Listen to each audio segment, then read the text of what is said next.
بسم اللہ الرحمن الرحیم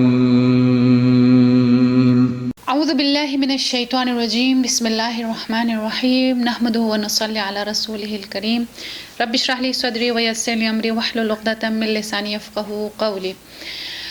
عزیزان گرامی، آج کل جو ایک ٹاپک چلا ہوا ہے کہ ویمن رائٹس، ویمنس ڈے، سب سے پہلے تو میں شکر ادا کرتی ہوں اس رب کا کہ جس نے ہمیں دین مبین اسلام پر پیدا کیا، اور اسلام سے پہلے عورتیں جس حالت زار سے گزر رہی تھیں، جو ظلم و ستم ان پر کیا جا رہا تھا، اس سے تاریخ کے اوراق بڑھے پڑے ہیں کہ عورت جو ہے زندہ درگور کر دی جاتی تھی۔ خدا نے خود ہی قرآن میں اس کو رپورٹ کیا ہے کہ جب کسی مرد کو بچے کی بشارت، یعنی خدا بچے کی پیدائش کو بشارت کا لفظ استعمال کر رہا ہے، وَإِذَا بُشِّرَ أَحَدُهُمْ بِالْأُنثَىٰ، جب اسے بشارت دی جاتی تھی کہ اس کے گھر بیٹی ہوئی ہے، تو وہ سوچتا تھا کہ کیا میں اللہ کہہ رہے بشارت، لیکن انسان سوچتا ہے یہ ننگوار ہے، کیا میں اس کو زندہ دفنا دوں، درگور کر دوں، یا میں اسے زندہ رکھ دوں اس ننگوار کو؟ لیکن اللہ نے کہا نہیں۔ اللہ نے فرمایا کہ بے شک اے بنی نوح انسان، میں نے تمہیں ایک مرد اور زن سے خلق کیا ہے۔ یعنی تخلیق کائنات میں اللہ تعالیٰ جو دو عناصر کو بتا رہا ہے، اس میں ایک انسان میں جو بتا رہا ہے وہ ایک مرد ہے اور ایک زن ہے۔ اور اللہ تعالیٰ فرماتا ہے کہ اگر مرد ہے، فزیکل اس کی نیڈس، فزیکلی وہ کچھ اور ہے، اور فیمیل ہے وہ فزیکلی کچھ اور ہے۔ مرد ہے فزیکلی اسٹرانگ ہے، عورت سے اللہ نے کیا فرمایا کہ عورت جو ہے وہ نازک ہے، پھول ہے۔ اللہ نے فرمایا کہ اس کو پروٹیکٹ کیا جائے۔ اور اکثر لوگ اللہ تعالیٰ نے، دیکھیں عزیزان گرامی، اگر ہم حقوق کی بات کریں، اللہ تعالیٰ نے کہیں پر بھی یہ نہیں فرمایا کہ عورتوں کے حقوق کم ہیں یا زیادہ، بلکہ میں ایک حدیث آپ کے سامنے بتاتی چلوں جس میں رسول خدا صلی اللہ علیہ وآلہ وسلم فرماتے ہیں، اخبرنی اخی جبرائیل ولم یزل یوصینی بالنساء حتی ظننت الا یحل لزوجها ان یقول لها اف۔ یعنی جبرائیل امین نے مجھے عورتوں کے بارے میں اس حد تک تاکید کی کہ مجھے یہ گمان ہونے لگا کہ مرد اپنی بیوی کو اف تک نہیں کر سکتا۔ عزیزان گرامی، دیکھیں اگر ہم عورت کو کیٹیگرائز کریں اس کی لائف میں، پیدا ہوتے ہی اللہ کہتا ہے بشارت، بیٹی کی پیدائش کو اللہ کہتا ہے بشر احدہم، بشارت یعنی خوشخبری۔ دوسری یہ کہ اگر اللہ کہتا ہے کہ کسی کے ہاں بیٹی ہے تو اللہ فرماتے ہیں رحمت ہے، کسی کے ہاں بیٹی ہے، اللہ جب خوش ہوتا ہے تو اللہ بیٹی پیدا کرواتا ہے، اللہ جو ہے بیٹی خلق کرتا ہے، اللہ بیٹی بھیجتا ہے اس دنیا میں، رحمت بنا کر بھیجتا ہے۔ اور اس کے بعد اگر بیٹی جو ہے بڑی ہوتی ہے تو اس کے بعد جب وہ بیوی کا درجہ اختیار کرتی ہے تو رسول خدا فرماتے ہیں، لوگوں اے مرد تم آگاہ ہو جاؤ کہ تم عورت کو اللہ تعالیٰ سے ایک امانت کے طور پر اپنے ہاتھ میں لے رہے ہو۔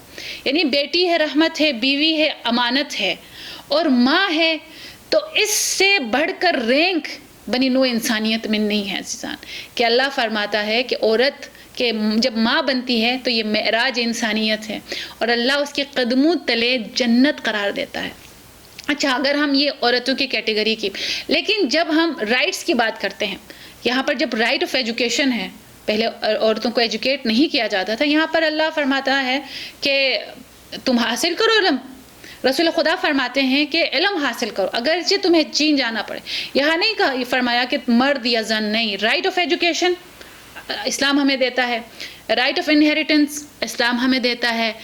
اچھا، کوئی اگر جاب کرنا چاہے، right of career, right of job, اسلام کہتا ہے کہ عورت جہاں اس کی عزت محفوظ رہے، عورت جو ہے وہاں پر جاب کر سکتی ہے۔ لیکن عزیزان گرامی، اللہ نے فرمایا کہ پروڈکشن آف ہیومینٹی میں، پروڈکشن آف ہیومن میں عورت کا اتنا بڑا کردار ہے۔ جیسے ہم لوگ جیسے جابس کرتے ہیں تو جتنی بھی ہماری اعلیٰ کمپنی ہوگی، ہماری جاب ڈسکرپشن اتنی ہی سخت ہوتی ہے۔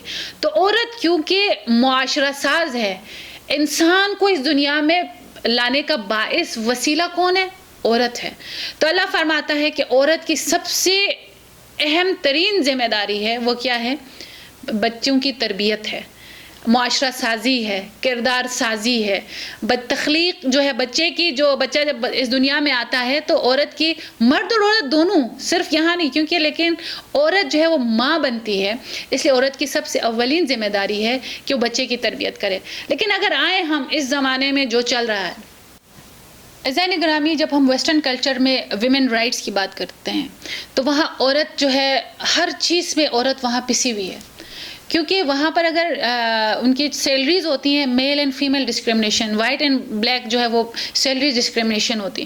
لیکن اگر یہاں پر ہم جو جاب کرتے ہیں، اگر کی پوسٹ پر ہم بیٹھتے ہیں، میل اور فیمیل میں ہمیں کوئی فرق نظر نہیں آتا. لیکن عزیزان گرامی، اسلام وہ دین ہے، وہ ضابطۂ حیات ہے جو مجھے اور آپ کو مکمل آزادی، مکمل رائٹس، یہ سب کچھ اسلام ہمیں دیتا ہے. لیکن ہاں کچھ کہیں جی ہم اس کو ایکسیپٹ نہیں کرنا چاہتے، ٹھیک ہے. اگر ہم اسلام قبول نہ کریں تو اسلام کہتے ہیں آپ آزاد ہیں، جو کرنا چاہیں کریں. لیکن ہاں میں اور آپ یہ کہیں کہ I am a Muslim girl, I am a Muslim lady, لیکن اس کے تشخص کیا ہے؟ کیونکہ مسلمان ہونے کے لیے ہم ایک ضابطۂ حیات میں، ضابطۂ اخلاق میں آتا ہے، تو اس میں ایک مسلمان مرد کے لیے کہا ہے کہ آپ حجاب پہنو. یہ ضابطہ ہے. کیونکہ اسلام، اگر ہم اسلام لاتے ہیں، قبول کرتے ہیں، ہر طرح کے، جیسے فار ایگزامپل آپ کسی یونیورسٹی میں انٹر ہوتے ہیں، آپ کا انٹرنس کارڈ ضروری ہے، آپ کے وہاں پہ کلاس روم کے ہر چیز کا ایک ضابطہ قانون ہوتا ہے. تو جب ہم اسلام میں داخل ہوتے ہیں تو اسلام کہتے ہیں جب تم مسلمان ہوئے، لا الہ الا اللہ محمد الرسول اللہ صلی اللہ علیہ وآلہ وسلم پڑھنے کے بعد جو مسلمان کے اوپر فرائض کردہ قوانین ہیں وہ تم پر لاگو ہوں گے. مسلمان نہیں ہو تو ٹھیک ہے، جو دل چاہتا ہے، جس آئین کے تم ماننے والے ہو تم اسی کو فالو کرو. لیکن جب مسلمان ہوئے تو اللہ کے قوانین کو ماننا ہوگا. اور مسلمان خاتون کے لیے اللہ نے کہا حجاب آپ کے اوپر فرض ہے. میں حجاب پہنتی ہوں، میں بہت ریلیکس رہتی ہوں. ہر کوئی جو حجاب پہن کر گھر سے باہر نکلتا ہے وہ ریلیکس رہتا ہے. اسلام نے یہ نہیں کہا آپ گھر سے باہر نہ نکلیں. اسلام نے کہا فار ایگزامپل ابھی نئی ٹیکنالوجی جو اس بات کو ہمیں بہت اچھے سے سمجھا رہی ہے، جس کا جتنا مہنگا فون ہوگا اس کا اتنا مہنگا پروٹیکٹر ہوگا. اب دیکھیں آپ ذرا جا کے ویسٹ میں اگر جا کے جو شاہی نظام ہے، کنگڈم سسٹم ہے، وہ لوگ ان کے جو بادشاہی گھر والے ہیں، شاہی خاندان والے ہیں، ان سے عام لوگ شیک ہینڈ نہیں کر سکتے. کیوں؟ کیونکہ وہ نوبلسٹ پیپل آف نیشن ہوتے ہیں. تو اللہ کہتا ہے کہ میرے نزدیک ہر خاتون جو ہے وہ بادشاہ کی جو ہے وہ سلطنت کی عظیم ترین ہستیوں میں شامل ہے. تو اس سے اگر اس تک دسترس حاصل کرنا ہے تو اس کو اتنا ہی معزز بننا پڑے گا، اس کا محرم بننا پڑے گا. تو حجاب جو ہے وہ پروٹیکشن ہے، پروٹیکشن شیلڈ ہے. دس از ناٹ ہرڈل. یہ مجھے اور آپ کو پروٹیکٹ کرتا ہے. یہ ہمارا جس طرح موبائل کا ایک پروٹیکٹر ہوتا ہے، اپنے جو اپنے مہنگی چیزوں کے پروٹیکٹرز ہوتے ہیں، بالکل اسی طرح یہ حجاب میرا اور آپ کا پروٹیکشن شیلڈ ہے، یہ میرا اور آپ کا پروٹیکٹر ہے. لیکن ہم اگر یہ نہ چاہیں کہ حجاب اتار دیں، یہ نہیں ہو سکتا. عزیزان گرامی، ہم دعویٰ تو کرتے ہیں کہ ہم مسلمان ہیں لیکن عمل نہ کریں. اور اس کے بعد جو کچھ کہتے ہیں کہ یہ ہونا چاہیے، وہ ہونا چاہیے، ٹھیک ہے، آپ اس قوانین کو نہ مانیں، نہ کریں. فار ایگزامپل کچھ کہتے ہیں ہم شادیوں کے جو بعد کے رولز ہیں وہ نہیں کرنا چاہتے، تو اب شادی ہی نہ کریں. کس نے کہا ہے؟ جو سنگل خواتین ہیں ان کا کیا مسئلہ ہو رہا ہے؟ شادی ٹائم سے ہونی چاہیے، لیکن جو نہ کرنا چاہے کوئی ان کی پکڑ کے شادی کروا سکتا ہے؟ نہیں کروا سکتا. آزاد رہنا، آزاد رکھیں. عزیزان گرامی، جو ویمنس ڈے کے حوالے سے بہت اچھا انیشیٹو ہے کہ ہم ویمنس ڈے سیلیبریٹ کریں. لیکن کب کریں؟ 20 جمادی الثانی، بیوی کی ولادت کے دن، جب نبی کے گھر بیٹی کی ولادت ہوتی ہے تو وہیں سے ہمیں حقوق حاصل ہو جاتے ہیں کہ جہاں پر نبی کے گھر بیٹی پیدا ہوتی ہے. سب کہتے ہیں کہ نبی کے گھر بیٹی ہوئی ہے، اور اس بیٹی کی ولادت سے ہمیں پورے حقوق ہمیں میسر ہو گئے ہیں. تو اس دن کو ہم ویمنس ڈے سیلیبریٹ کریں، اور اس طرح سیلیبریٹ کریں. کس طرح سیلیبریٹ کریں؟ بازاروں میں آ کر، گلیوں میں آ کے ناچ ناچ کے ہمیں کیا ان کے ہمیں جو حقوق ملیں گے؟ نہیں. بلکہ آپ چیمبرز لگائیں، ان عورتوں کے مسائل سنیں، پرابلمز حل کریں.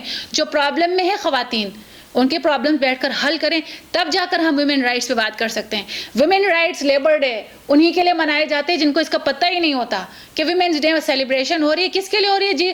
ایسے خواتین کے جن کو حقوق نہیں مل رہا، اور ان خواتین کو پتہ ہی نہیں ہے کہ وہ پس رہی ہیں اور ان کو حقوق نہیں مل رہا، اور ہم باہر بیٹھ کے نعرے لگا رہے ہیں. لیکن مجھے اور آپ کو اس کو سسٹمیٹک لے کر چلنا ہوگا. 20 جمادی الثانی بیسٹ ویمن ڈے اگر ہم سیلیبریٹ کرنا چاہیں، بیبی کی ولادت کے دن کو ہم سیلیبریٹ کریں، اور وہاں پر اس طرح سیلیبریشن نہ ہو بلکہ اپنے تقدس کو دکھائیں کہ اللہ نے ہمیں کتنا مقدس بنایا ہے.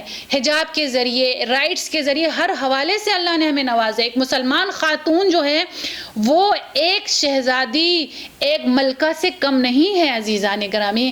تو آئیے مل کر اسلامک ویمن رائٹ کو سیلیبریٹ کریں اور اللہ کا شکر ادا کریں کہ الہی تو نے ہمیں ہر طرح کی آلائشوں سے غلاظتوں سے پاک رکھا اور بینگ فیمیل مجھے اس حجاب کے ذریعے پروٹیکٹ کیا اور میرے پروٹیکشن کے لیے تو نے باپ کو بنایا, تو نے بیٹا بنایا, تو نے بھائی بنایا اور تو نے شوہر بنا کر میرا محافظ بنایا ہے. یہ سب میرے اور آپ کی حفاظت پر معمور ہے. لہٰذا شکر کیجئے اور ویمنز ڈے کو اس طرح سیلیبریٹ کیجئے جس طرح سیلیبریٹ کیا جانا چاہیے, جس میں ہمارا تقدس, ہماری حیا جھلکے, جس میں یہ نہ ہو کہ ہم آزادی کے نام پر سڑکوں پر جو ہے وہ عجیب غریب حرکتیں کرنے لگیں. اور اللہ سے دعا کرتے ہیں کہ الہی ہمیں اپنے اس حجاب اسلامی کی حفاظت کرتے ہوئے اس معاشرے کی تعمیر و ترقی میں کردار ادا کرنے کی توفیق عطا فرمائیں اور ہمارے اس حجاب کو, ہم اس شیل کو تا دم مرگ ہمارے سروں پر قائم و دائم رکھے. وآخر دعوانا ان الحمدللہ رب العالمین وصلی اللہ علی سیدنا محمد وآلہ الطیبین الطاہرین. اللہم صلی علی محمد وآل محمد.